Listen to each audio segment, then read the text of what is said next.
Okay, everyone, welcome back.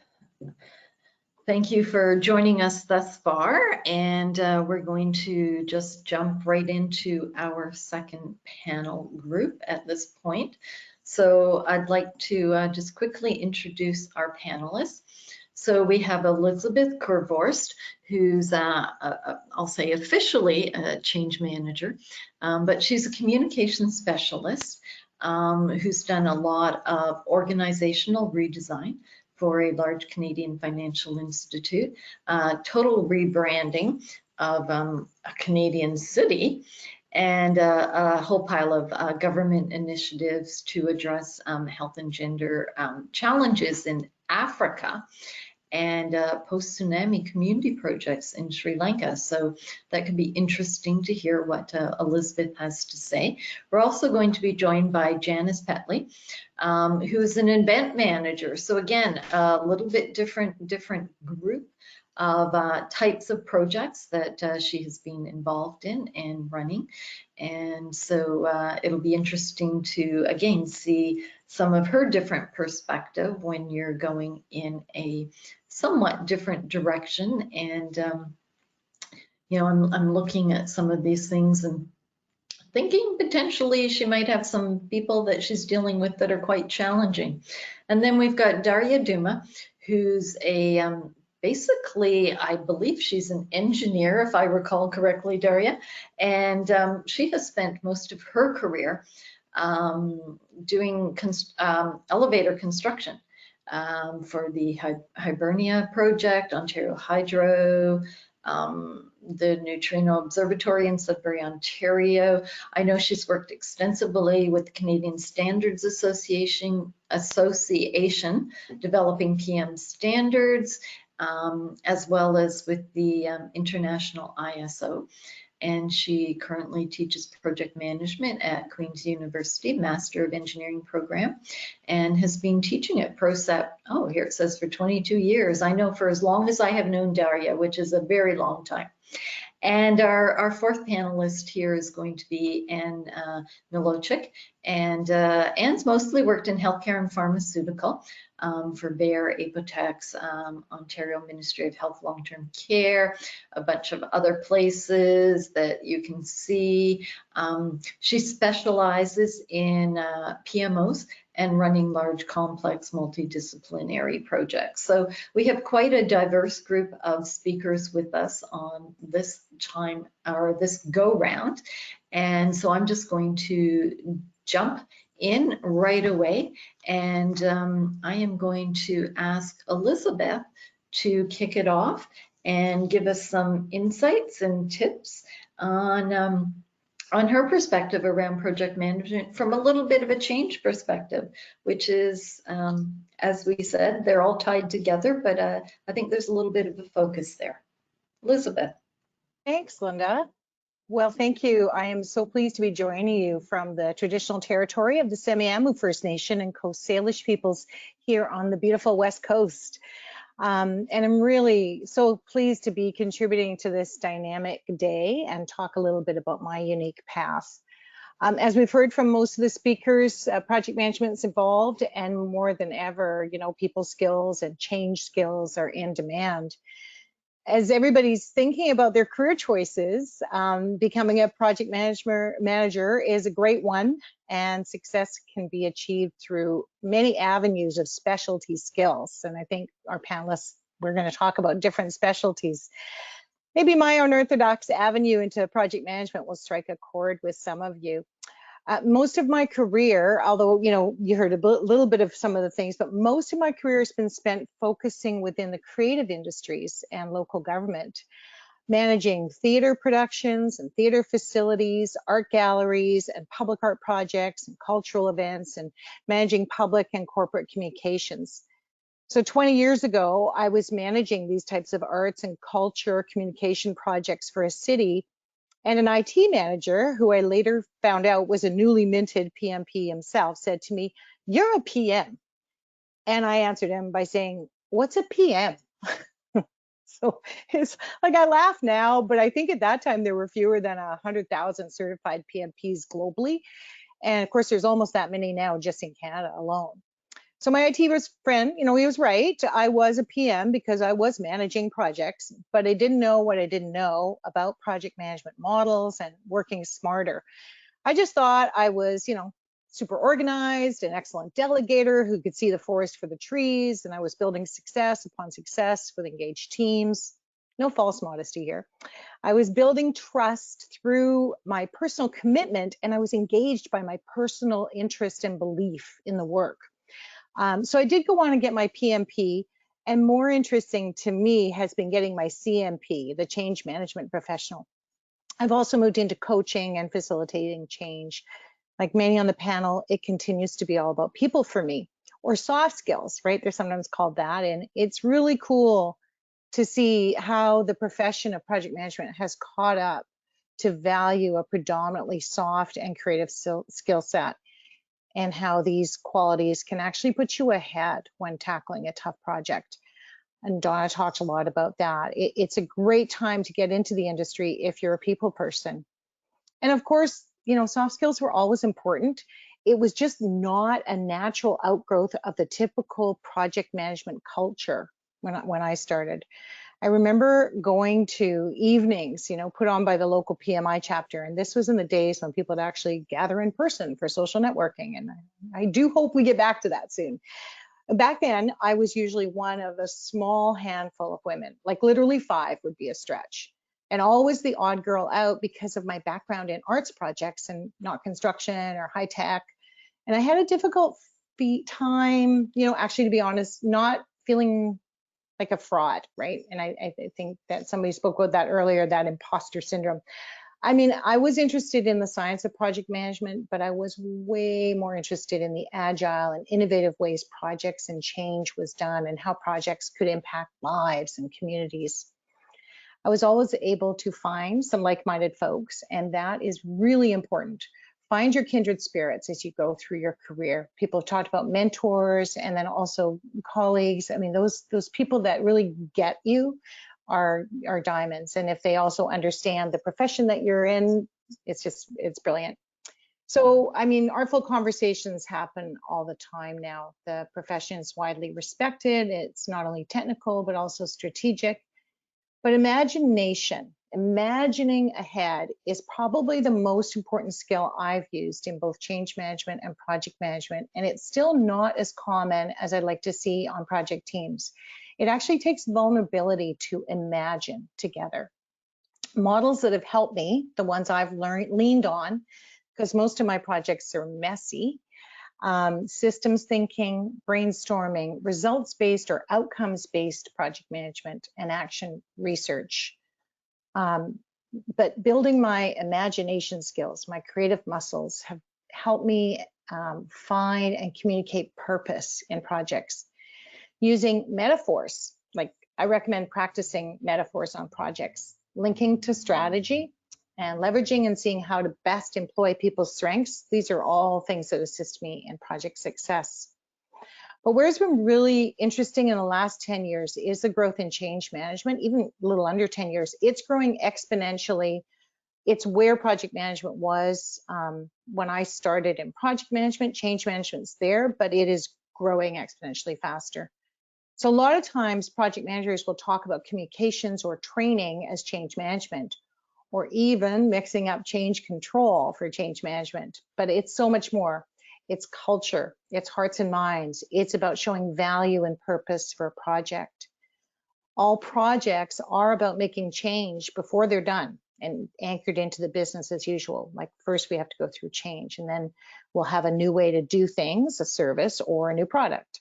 But one hurdle I faced is taking time to help PMPs understand, or PMs rather, understand that change management is not the same as change control. So for those of you who might not be familiar, change control stems from the waterfall project management method, where requirements are gathered up front, a schedule and resources are identified, we're off. And if something changes in that triple constraint, then change control is a way to monitor the impact. And this is project management practice, but it's not change management. Change management is about the impact of the project on the people and the people's impact on the project. Being able to do pattern recognition, as Donna referred to, really helps here, sort of seeing where we might be going. To do change management well is really more about facilitation than managing. Because you know the old adage, you manage things, you lead people. It's really science and art, reasonably predictable and intuitively responsive at the same time, which is probably one reason why I like it. The usual triple constraint components have to be integrated with an assessment of change readiness, resistance, engagement, communications, and training, and all have to be thought out. So I've kept my PMP active, even though I've really focused in on change management. And that's because you do not want to write that exam twice. So I just, you know, keep it active. But I've evolved in my relationship from PM to change manager and change portfolio manager, actually as a cultural development manager. So kind of unique. My assignments allow me to explore how projects fit strategically into the big picture of the organization and a community's co-creation of identity, who it's becoming. An important part, of course, is to find great team members to shore up my talent gaps. So just in closing, a couple of things about being a woman. To achieve outcomes, I've also had to use soft power, which has been touched on, which may not align with third wave feminism thinking. So I'm always open to that conversation, but that was the era I came up in. For instance, not calling out a male colleague's mansplaining. You know, and it still goes on in the workplace. However, maybe we're evolving, I think, I hope. An example of a couple of projects, just non-traditional projects, so that you can really feel excited that you can be a project manager in many, many different avenues. I was working on increasing the capability of a city to benefit from Hollywood North. So film and television productions on location so they could subsidize recreation programs. Lots of systems and technology changes to make for great process, and lots of consideration for impact and sustainability. So we realized a significant increase in revenue, increase in efficiency, along with a decrease in complaints from neighbors and businesses. And I had fun. It's a different kind of project to stand by and see the action on the set of Riverdale or Supergirl. And I love what Allison said about keeping your passport up to date. If you can try to get international experience, I totally recommend it, even as a volunteer. I really want to encourage you. I've enjoyed leading projects in Sri Lanka and Africa, and it's amazing the conversations and insights you gain working interculturally. It's humbling, and you lean on those going forward. It's immeasurable. Right now, I'm working with the city on a really wonderful public art project with a renowned First Nations artist. And so there's so many moving parts, including the community and cultural sensitivities and political considerations. So I guess what I want to say is whatever you are bringing right now to your project management journey is the right thing. You have your own unique passions and interests, and I really want to encourage you to optimize what already comes naturally. PMs are needed everywhere, from the local food bank to the federal government, and you likely already have an organizing bent, and this is a great time to think about what sets you apart. So thanks so much. I was a bit daunted at first by being odd, but it's been amazing to see an exponential growth of more creative, artistic women in project and change management. Wish you all the best. Great, thank you very much. Appreciate that, Elizabeth. Three key things: find your kindred spirits. Imagining ahead. You know, that's really your creative thinking outside the box. What could something look like? And of course, having great team members. I think it's been referred to by our other panelists, but you called it out very specifically, Elizabeth. And as we all know, you're only as successful as your team is. So great, thank you very much for participating in that and giving us some great insights. Our next panelist is Janice Petley. And again, Janice comes from a little bit different perspective. She's an event manager. So just looking at her bio, a little bit more on the creative side. She's managed lots of different events, such as the World Youth Day, which was the Pope's visit to Toronto, a Billy Graham crusade, product launches for BMW, Chrysler, CIBC, a Rolling Stones concert, symphony and operatic performances, sporting events. So lots of really, really different types of projects, because I think we often get into the mindset of a project is, you know, technology, it's IT. Or it's only in large business organizations. So, you know, these are, you know, Elizabeth gave us some information, and Janice is going to talk to us a little bit more about some of the different dynamics and things that you have to learn and manage as we go through different events. So I'm going to hand it over to you, Janice, please. Thank you, Linda. And we're going from one coast with Elizabeth all the way to the other coast, because I'm coming to you from Prince Edward Island. So Elizabeth is probably getting ready for lunch, and this is more getting later in the afternoon at my time. So, but I also found that Elizabeth did have a creative background as well. So there was some creativity going on there with a lot of her earlier projects. So that was actually interesting. So I learned something about Elizabeth today. You know, my background really was very much the arts. That's how I grew up. That's what I did when I was at university. I was an arts major. I took business courses, but I was an arts major. And even before I had my 20th birthday, I was producing shows. And of course, this is a few years ago now, quite a few years ago, but I was having budgets of up to $50,000, which I guess technically I was still a teenager. So I was doing that as a volunteer.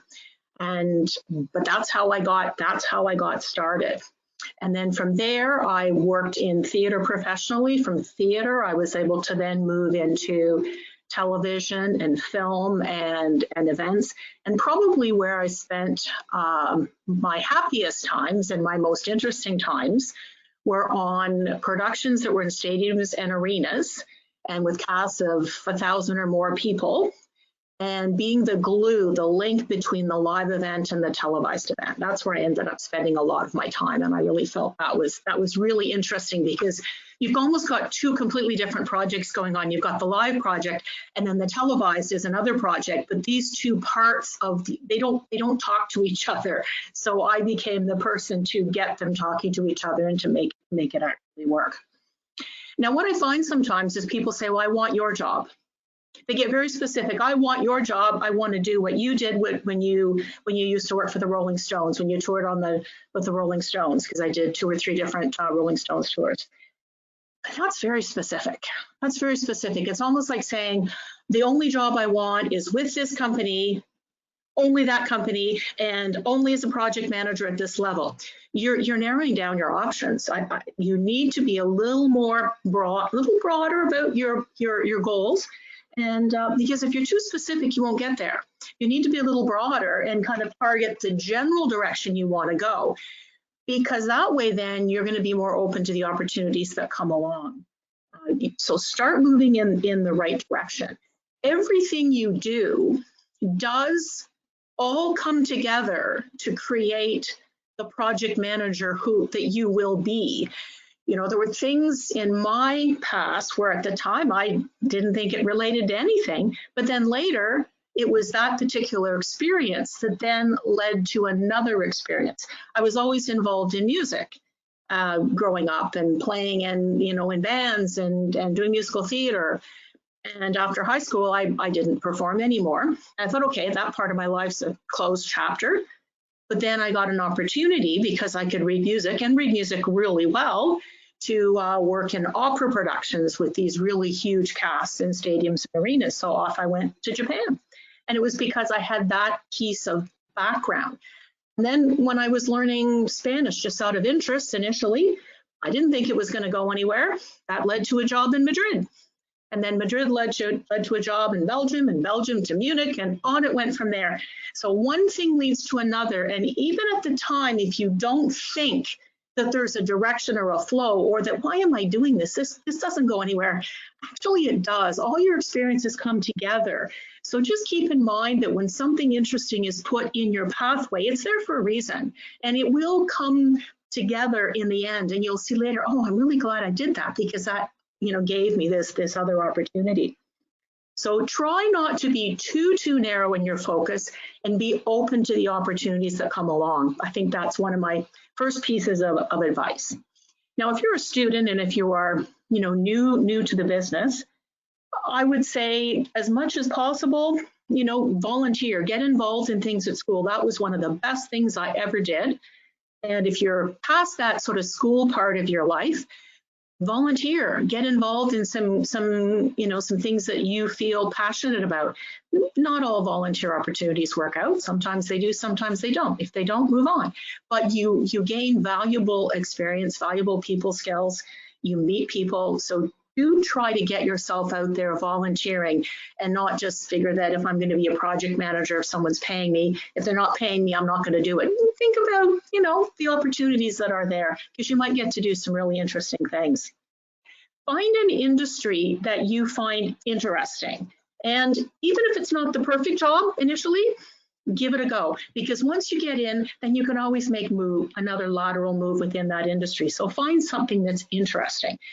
I find that to be good as a project manager, you need to understand the industry. You don't have to be a subject matter expert, but you need to understand the industry. So get into an industry you like, and then you can maybe get yourself into that project coordinator or project manager position, or move up in project management. So that's my advice there, is just find an industry that you find appealing. Networking, super important. And often people think networking is just going to, a business mixer. Networking within your organizations, getting to know as many people as you can within your organization is really important, building those relationships. The next major tip I would say is training. And I know it sounds very self-serving to say get some project management training, but really it will help. People want to see that on a resume. And over the years, because as a project management trainer, I could not tell you the number of people that have come to me and said, the reason I got that job was because, and they're referencing then a course that they took or a program they took. I had that on my resume and that's why I got the job. So, I know that it worked. And it doesn't just have to be hardcore project management. Soft skills training. Soft skills training is extremely, extremely valuable. The next thing I wanted to mention is it's really important to be authentic, to be who you are and be authentic in how you interact with people. When I was working, oh heck, I'll name the band. When I was working for the Rolling Stones, for example, but other rock bands as well, very rough and ready, very male-dominated environment, and of course they know everything.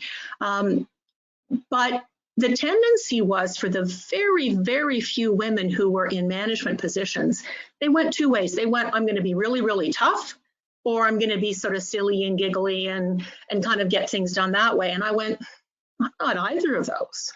I don't feel comfortable trying to be mean and tough and aggressive. I also don't feel like I'm going to dumb it down and not be as intelligent as I am. So I really focused on just being who I am, being myself. And that's the best way always to get things done is to be authentic. And two things that Donna said, I want to make sure I get this right. She said in the keynote, your role is not as important as who you are. And that really resonated with me. And the other one was when she said, are you being the person you are intended to be? So just make sure you're being the person you are intended to be.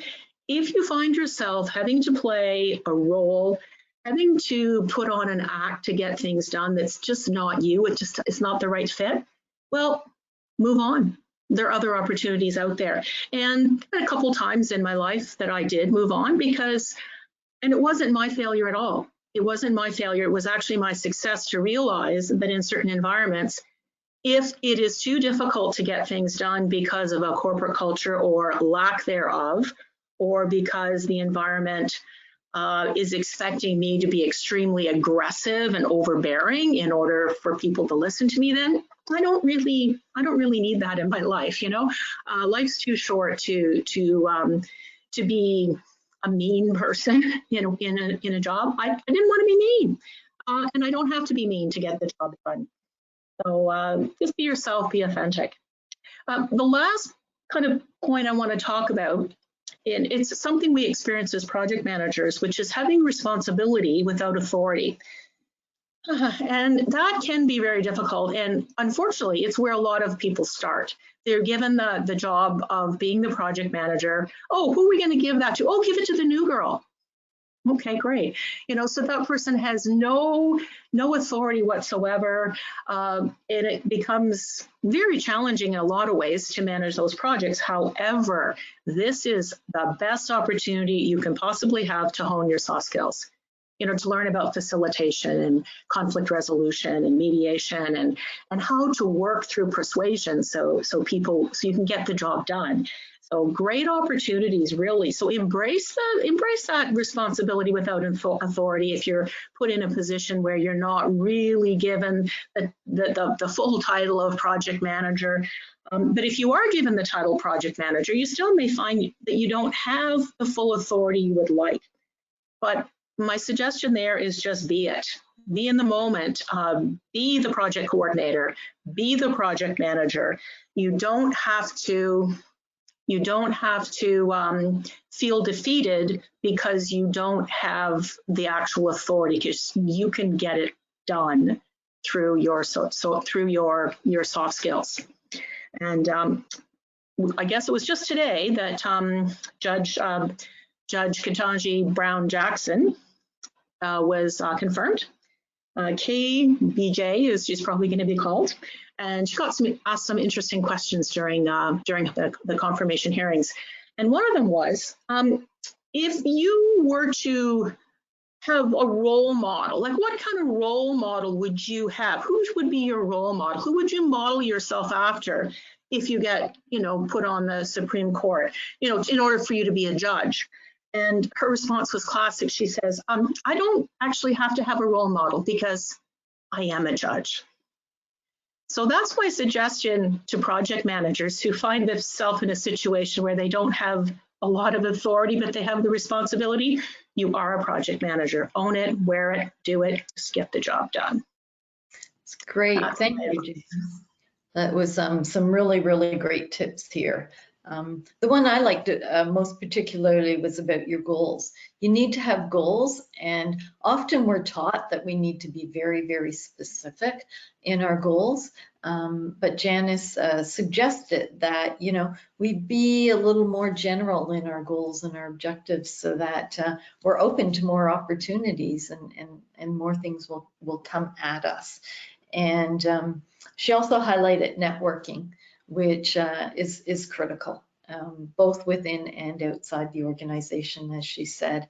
And lastly, again, reinforcing what Donna had said, be authentic. You will, in any role, not just as a PM, but any role, you need to be authentic, or you need to do that to be successful. So once again, thank you, Janice. And we are going to turn it over to Daria. Now we're going on a complete, almost from my perspective, 180 degrees. So we go from Janice, who was very much on the project manager, very much on the creative side of things, came up through that path, even through school and everything, and the kinds of projects she managed, over to Daria, who is an engineer, went to engineering school, and has spent most of her career running engineering projects. So it'll be interesting to see if we have a lot of similar items or different items between tips that Janice had, as well as Daria. So Daria, over to you, please. Hello, everyone. You're on mute, I believe, because I can't hear you. No, my mic isn't working. Oh, it's now. You're good now. Am I? I'm Yes. having problems with my mic and go to the technology seems to be skipping it out. So just wave at me if you don't hear me. Oh. Or interrupt or whatever. I can hear you okay, but for whatever reason, this tool seems to be constantly, and I've got 3 mics connected and it's still turning it off all the time. Anyways, let me know. So hello, bonjour, Tansi. Speaking of languages. First Nations languages, I think, in this country are also important. It's worthwhile learning a few words, and I'm trying. I fell into project management as many of my generation did.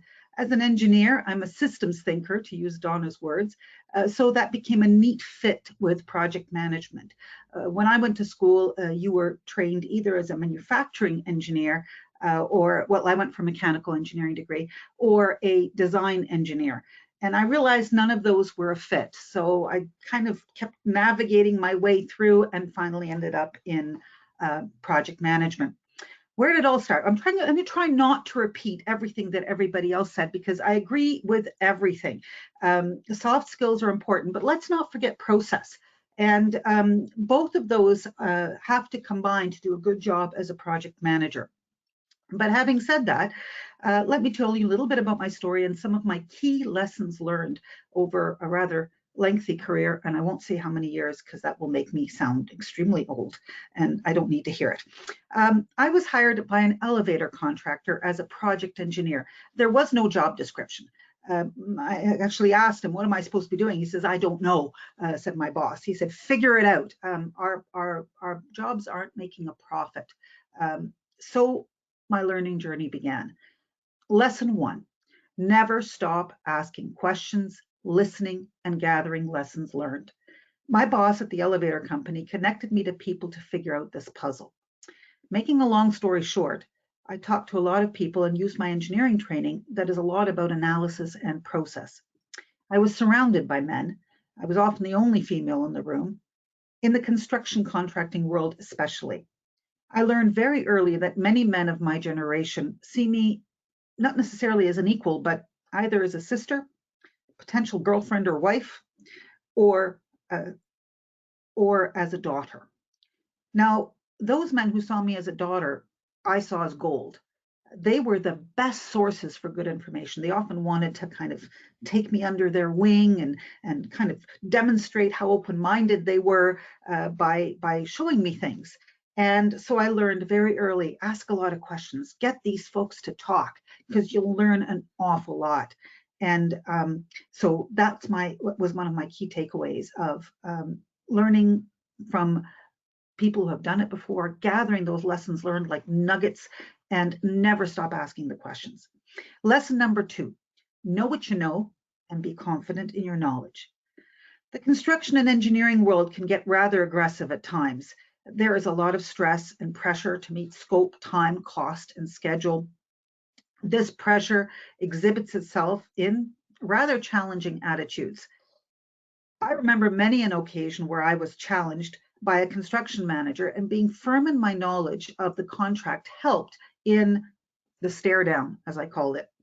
I'll never forget my experience with a 6-foot-tall Texan who worked for Kiewit, and he intimidated everyone. Every second word was, well, I can't say it on a call like this, very colorful language. And we had a stare down, and he was trying to get us to do something that was not in the scope of our contract. I knew the contract, and I stood firm and said, no problem, we can do it for you. I like to say project managers never say no. We always say sure for a price, right? And yeah, the argument went away, not without a lot of use of colorful language, but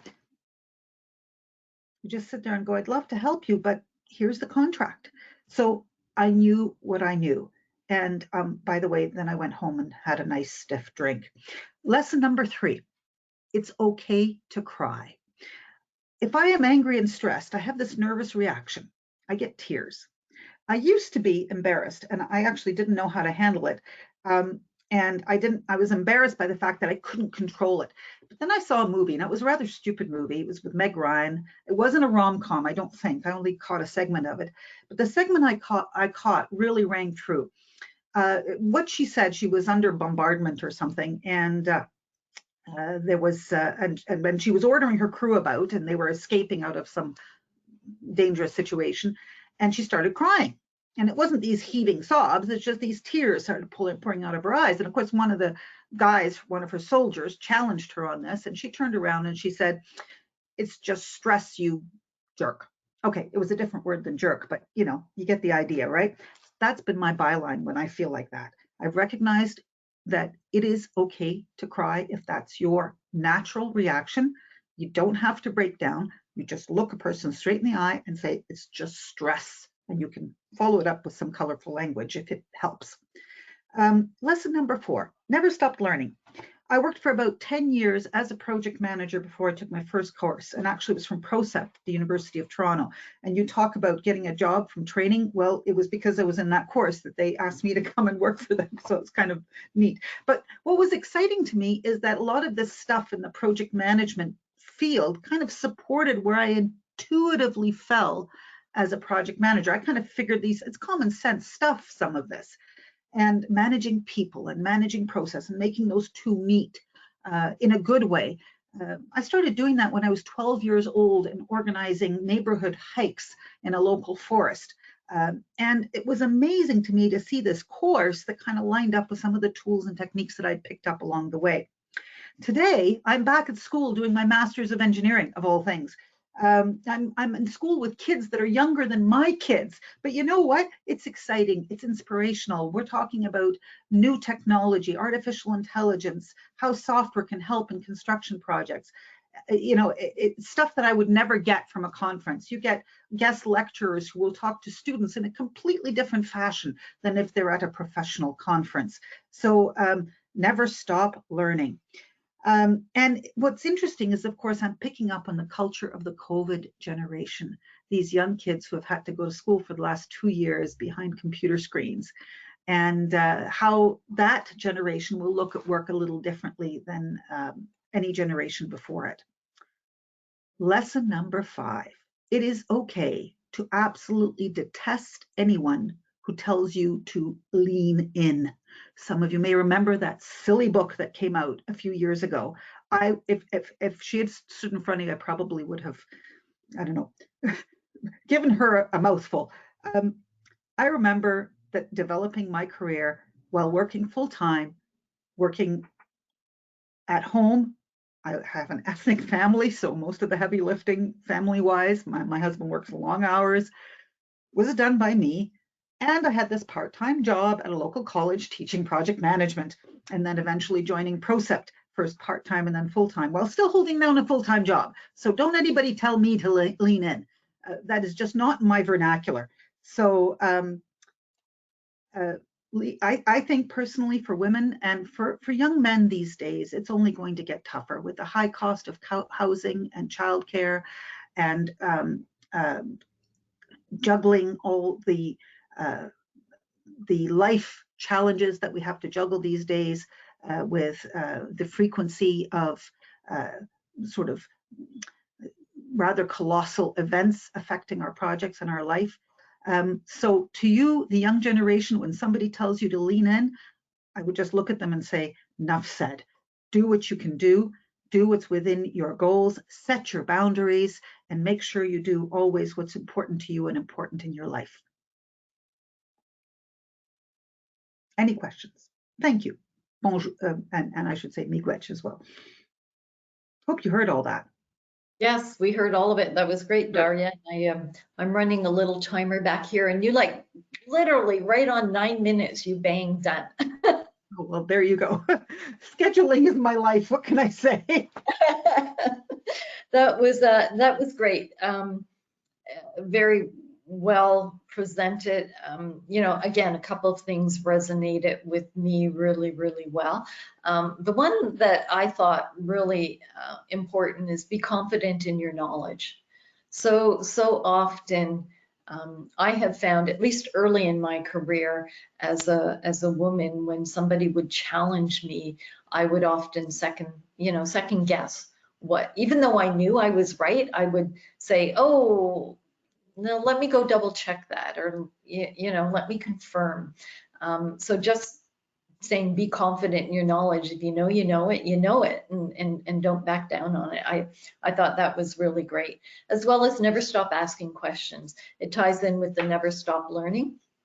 I was always infamous for asking questions of everyone. I used to drive people crazy, but it's a good way to learn. It's a great way to learn. And it makes sure that you're understanding what people are saying, because if you ask questions, you're going to make sure that you're communications are clear and concise, because as we all know, we can say the same thing and mean two different things, and it's asking questions where you make sure you have clarity there. So that was great. And a comment did come up in the chat while you were talking from Zefi Osimi Facolade or Facoladi, I'm not sure. And she just said, I can truly relate as a female with a background in engineering, working in construction environments and now technology. Everything truly resonates with me, especially the structured thinking part. So some good feedback. And yeah, and then somebody said, you're an engineer, precision is your job. Great presentation, Daria. So that's great. Thank you, everyone. So we're going to turn to our last panelist, which is Anne Maloncik. Anne has worked mostly in healthcare and pharmaceuticals. I know she's also run PMOs. Like Daria, I've known Anne for many, many years. And I'm just going to turn it right over to you, Anne, and let you tell us a little bit about your path and some of your tips and hints on how to be successful and how you got to where you are. Okay, thank you. Can you hear me well enough? Yes. All right, great. Firstly, I would like to thank all those people who are still hanging around, and I hope I will be able to provide you with something different. I do have some different pieces of advice compared to my colleagues, although much of what I did write down was is very similar. So to get started with my background and career, I too would be considered an accidental project manager. It first started when I met a colleague that I work with on some committees, and we met after at a reception after a conference. So this is like, remember those days, you know, where we actually had a live conference and then we had live receptions afterwards where we could network in person. And so she had recently become a project manager running a department and was open to hiring staff. And she just looked me straight in the eye and she said, you'd be perfect for this role. So, okay, fine. So a few months later, I did start with the company. It was called Miles at the time, but was part of the Bayer empire, Bayer. And so the job at the time was new product development of pharmaceuticals. And at the time, it was mainly oral and injectable, as well as some biological products as well. But I think it was Linda, you said this earlier, and somebody else may have too, is just keep yourself open to opportunities. You know, do a good job and you'll be recognized for it and you'll be offered other stuff to do. And this certainly happened in my career as well, going on to doing supply chain management projects.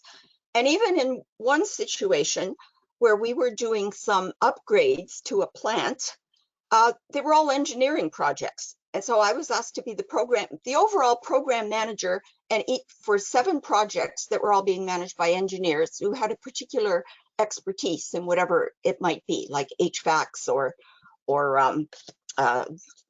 others. HVAC is the one that comes to mind. So in those days, they were early days, like pioneering days, I would say, for implementing project management systems within the pharmaceutical industry. And this was mainly done because there were so many regulations now being put in, not only by FDA and Health Canada and the European Union, that it was just taking a long time to get stuff approved. And of course, the patent clock keeps ticking.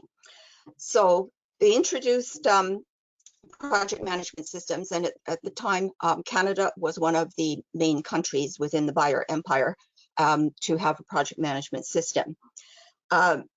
It was difficult then because we were looked upon with a lot of skepticism and almost hostility as well for our roles, that we were usurping others and what were we doing anyway.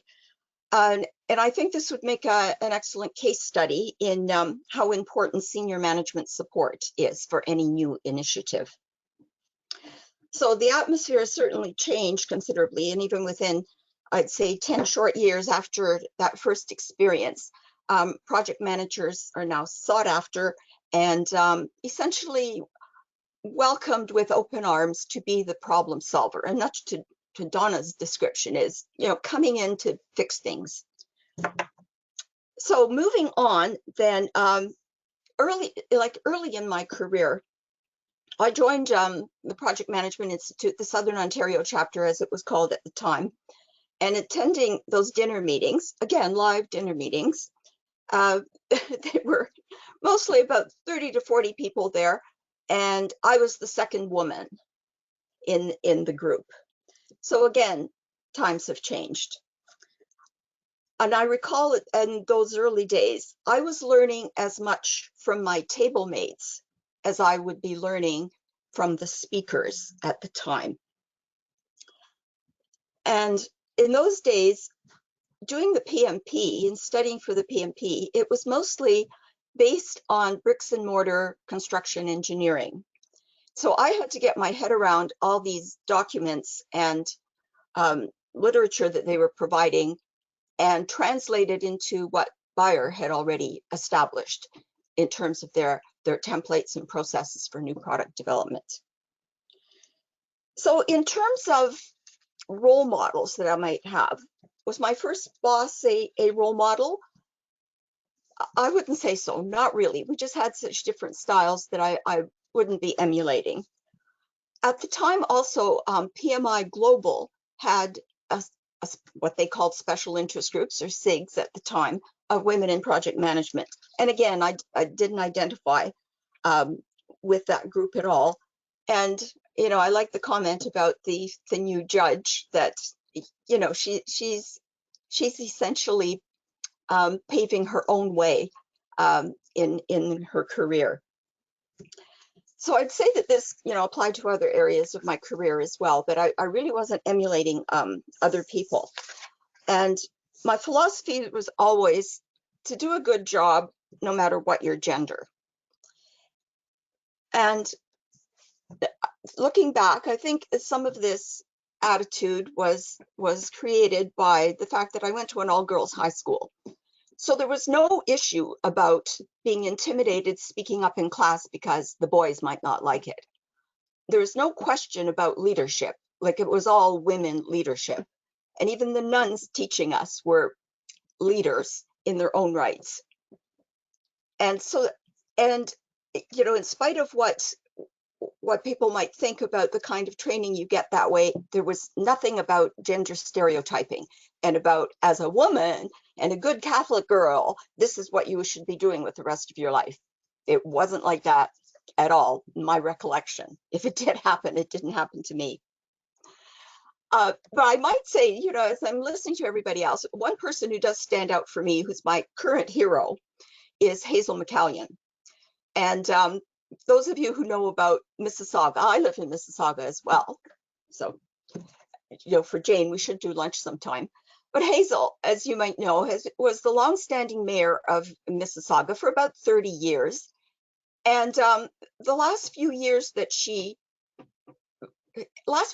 of the election, she didn't even bother running. She didn't need to, or mounting a campaign, I should say. She didn't need to. She was going to get in. And I think those last few years, nobody ran against her either. She is currently 101 years old and 2 months, and she's still going strong. She's slowed down a little. She's only on about 8 boards instead of 20 boards. And I was at an event with her a few months ago with the Mississauga Board of Trade, and it was sponsored by the Greater Toronto Airport Authority, where she is a board member. And the guests there were the federal MPs.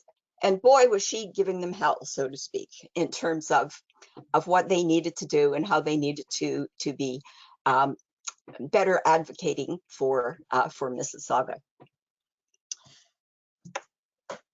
Another comment I might make, in those early days, and somebody else alluded to this too, in terms of the expectations of women's communication, it was seen almost, if you're pushing too hard in terms of women's issues, that you'd be alienating your peers, and especially sponsors who might be threatened by your enthusiasm. But of course, it all depends on the company culture. And in terms of that statement about women's issues, and somebody else was going in this direction too, it's my opinion, and shared by many gurus who work in this field, that these are really broader societal issues. They're not really just women's issues, which means that men need to be part of the conversation and need to be part of the solution as well. And I think if we just look at what's happened recently in terms of the federal childcare programs and the daycare programs, you know, when it came down to an argument about economics, like this is now economics. It's not about the women and daycare. It's not about paternity leave. It's about economics and employment. So in terms of the advice, what I've learned and some advice going forward, the first thing I had on my list was keep on learning. And people have said enough about that. And the last comment about be confident in your knowledge, I found that the more I learned, the more confident I was in my ignorance, and being willing to admit it. Admit when I didn't know something, because I knew that I knew a lot of other stuff. So, you know, to say I'm not familiar with that, it just became easier to do that. And in terms of learning, again, many of you have mentioned this. You learn different things. You're then in a better position to be interacting with your colleagues of different backgrounds, be it their technical, educational, cultural backgrounds. Just keep on learning. And you know, it's not just about project management, it's about those soft skills, it's about everything else, keeping up with current events in particular. So the other comment is about get as much training as you can afford in terms of your time as well as funds. Getting down to more grassroots work of project management, I'd say be careful with your project management jargon on the job. Like, it works for you, it works for your colleagues, but you know, it can be annoying and intimidating and really a barrier to communication with some of your other colleagues, particularly up and down, sponsors and subordinates you may be dealing with. Okay, and can I ask you, sorry, to wrap up, please? Sure. Okay. All right. The mentoring, say, be a mentor to everybody that you work with, and respecting that their intelligence and their diversity, and be aware of that having different mentors is a good thing. And others have mentioned that as well. I had a few items that I guess would be considered challenges and stuff that I hope women do not proceed in with these kinds of behaviors. And one of them was particularly the intimidation factor. The fact that we do have specific project management knowledge, some may be intimidated by this and undermine the work that we're doing, which I think is ridiculous. And I've seen this happen with women and with men. And, you know, given that the authority is usually with the other people, we're the ones with the influence, that I don't understand why this has to happen. The other thing, if you're going to be a mentor to somebody else, maintain their confidence. Don't ever betray any personal information that you learn from your mentee. And politics, that's mentioned also. There's such a thing as positive politics. So work that way and don't take part in the negative politics. So Great. Wrapped up. Thank you, Anne. Really appreciate that. You know, a couple of things that, again, resonated with me is be careful with your project management jargon. I think we frequently forget that. We just drop into the habit, and not everyone always knows what we're talking about. So that was a really good tip, as well as so many of us talked about the fact that you know, be confident in what you know, and sort of always go forward with that confidence. But you also looked at the other side, Anne, where you said be comfortable saying I don't know, and that is critical. I have found in my career saying I don't know and going and getting an answer buys me a lot more trust from somebody than trying to give an answer which I don't know if it's right or not. And if it's wrong, you can lose some of that trust. So thank you, everyone, all of our panelists, our most recent 4, as well as the previous 4. Really appreciate your time. We've got some really key learnings here. You know, I've tried to summarize as we've gone along. There is a question here that says, how much technical knowledge or expertise in a particular area do I need versus just focusing on my soft skills? Would somebody like to pick up on that? Maybe Daria, would you mind answering that question? I don't mind at all.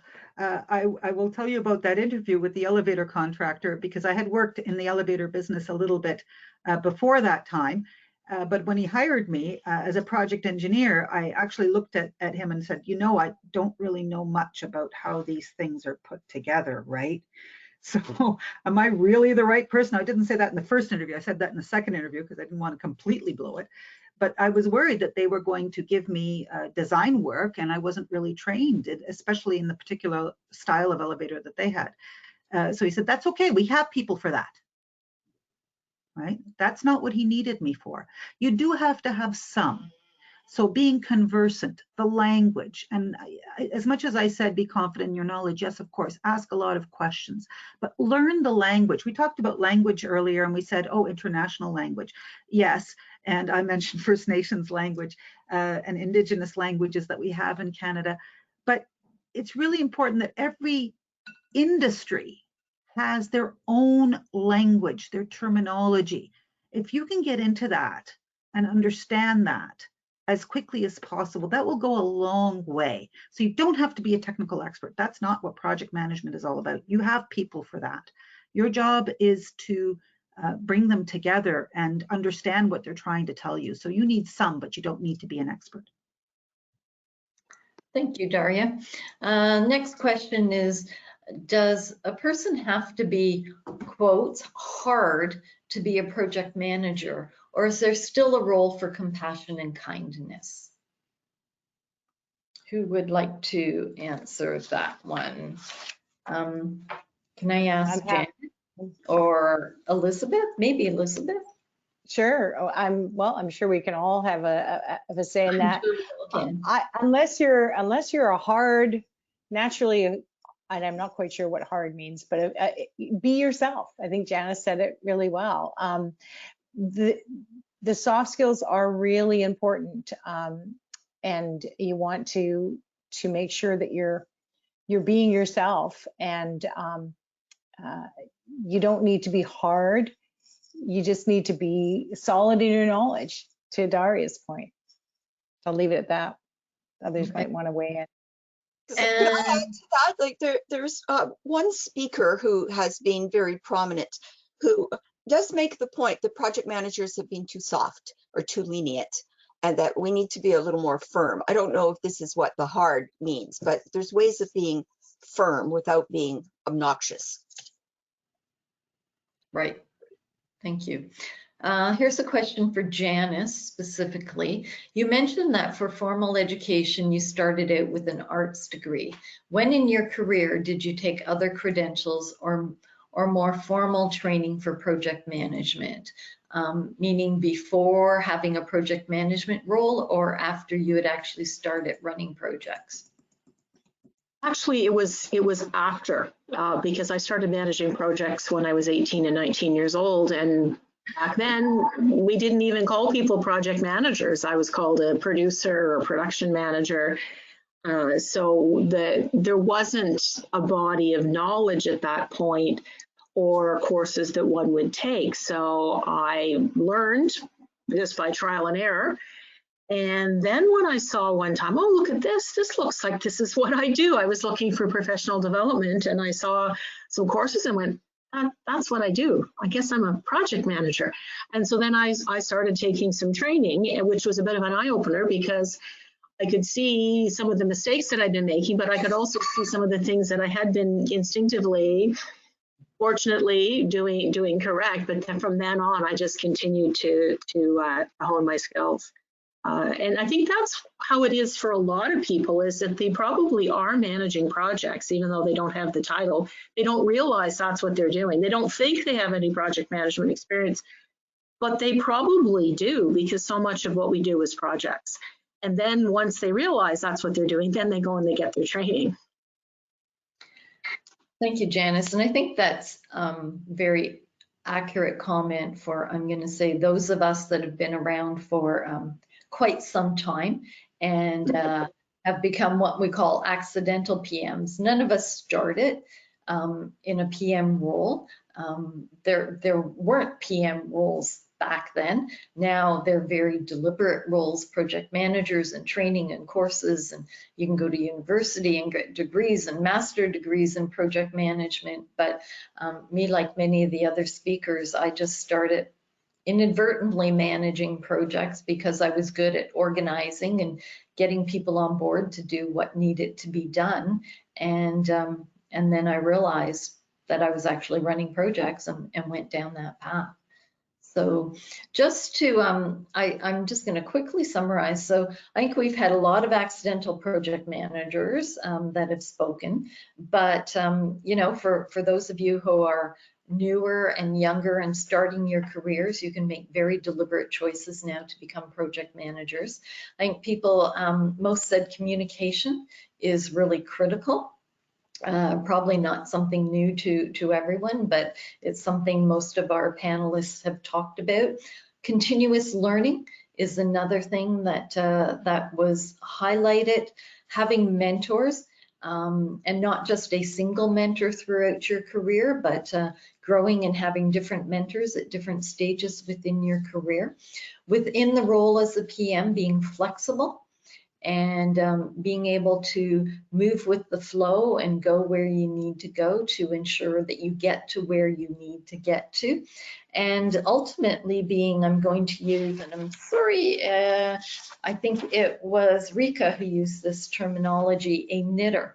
It's the project manager who pulls everything together and makes sure all the parts are working cohesively and concurrently as they need to get to your final goal. So I'm going to say thank you to the panelists, and I'm going to hand it back over to Amber, who is going to, I think, wind everything up for us. Thank you so much, Linda. And just really, like, what an afternoon. So much valuable wisdom and knowledge and experience. Thank you so much to all of our panelists and to our moderator, Linda. And thank you, Linda, for jumping in to moderate the second panel for us, as well as our keynote speaker, Donna. Just really an extraordinary afternoon. So we're going to do prizes in a minute for those of you that stuck around to the end, which is great. But before we do that, I just want to let you know a couple of things. So you'll be receiving a follow-up email after attending the event, which will have the link to the YouTube channel, like the recording of the video, as well as we would love your feedback, right? We want to know what worked for you about this afternoon, what, if you have any suggestions on how things might be done a little bit differently. As well, you're going to be getting a couple of gifts from our premier sponsors for the event. PROCEPT and the Project Management Association of Canada is going to be offering you a discount on membership for the organization, which is so great, especially for those of you that are starting out. And in November, for everyone who registered for the event, you'll be getting an invitation to the International Project Management Day on November 3rd. So keep an eye out for that. It's going to be a day-long virtual event. Really great. So who's ready for surprises? So the winners have been picked at random from those of you that are still around and with us for the whole event. And so there's 10 prizes, and I'm just going to go through them. And so the first prize is the keys to our success, lessons learned from 25 of our best project managers. It's a free book, including shipping, that's valued at $29.95. And that prize, and I hope I get names right, so that prize, first prize, is going to Asha Mohani. And again, I'll tell you how to claim your prizes at the end, but congratulations. We have another copy of the same book, The Keys to Our Success, going to Robin Uba. Congratulations on your books. Our third prize is a $50 Amazon gift card, and the winner of that prize is Leanne Hunt. Congratulations, Leanne. Fourth prize, another $50 Amazon gift card, and the winner of that prize is Lauren Vogel. Congratulations, Lauren. Our fifth prize is another free book, including shipping, called The History of Project Management by Mark Kozak Holland, which is a value of $59.95. And that book will be going to Feria Kuriashi. I apologize if I pronounced your name wrong. I apologize. So Feria, you are the winner of our fifth prize. Our next prize, an Amazon Kindle Paperwhite, an $85 value, is going to Emily Terasaka. Again, I apologize if I'm not pronouncing your name right. I'm doing my best here. But Emily, you've won an Amazon Kindle. Congratulations. Our seventh prize, which is a free one-year membership to the Project Management Association of Canada, which is a $100 value, goes to Jessica Caldwell. Congratulations, Jessica. Our eighth prize is a 7.5-hour self-directed e-learning course called The Introduction to Project Management. It's a $650 value, and that prize is going to Tanya Zeltiva. Again, I'm sorry if I pronounced your name wrong, but Tanya, you are the winner of that course. We have another Introduction to Project Management e-learning course valued at $650 going to Emily McDonald. Congratulations. And our grand prize valued at $2,095, which is one free ticket to an instructor-led online 5-day project management exam prep course offered by ProCept, goes to Kaylin Morgan. So congratulations to all of our prize winners. You can claim your prizes by being in communication with Alana Hughes at info@womeninpm.ca. So Alana Hughes at info@womeninpm.ca to arrange delivery of your prizes. Congratulations to all of our winners. I just wanted to again acknowledge, I think I said it was PMP exam prep, but I might have said that wrong, but it is a PMP exam prep course that you won, Kaylin. So again, I just want to thank and acknowledge all of our sponsors and just for making today possible. And really, the last thing I want to talk about is claiming your PDUs. For those of you who have attended the event and are project management professionals, you can claim there's a handout in the handout section. You can log into the continuing certification renewal system offered by PMI and to view your certificate records, okay? And the information to do that is in the handout. When you're gonna, in the menu on the left side, report PDUs, and under the PDU claim code, choose I have a claim code. And in the I'm not gonna read that because people probably won't remember, but the code to claim is in the handout attached to the software, okay, in the panel. So I think that's it for the formal. Oh, I'm sorry, I was just getting a notice from the wonderful team who's behind the scenes here. Depending on your interface, it may look like a handout attachment with the icon showing a document with a paperclip in the webinar interface. Okay, I know that different people are logging on to the webinar software differently. I want to take a moment and just acknowledge the team that supported behind the scenes that made all of this possible today, and really acknowledge them and thank them for their support. And just again, for all of the participants who attended the event today, thank you so much for being here. It's remarkable to just see the commitment to project management and the interest. And if you want to reach out to any of the panelists, you can, again, just a reminder, you can connect with us via the links that are on our profiles on the Women in PM website where you registered for the event today.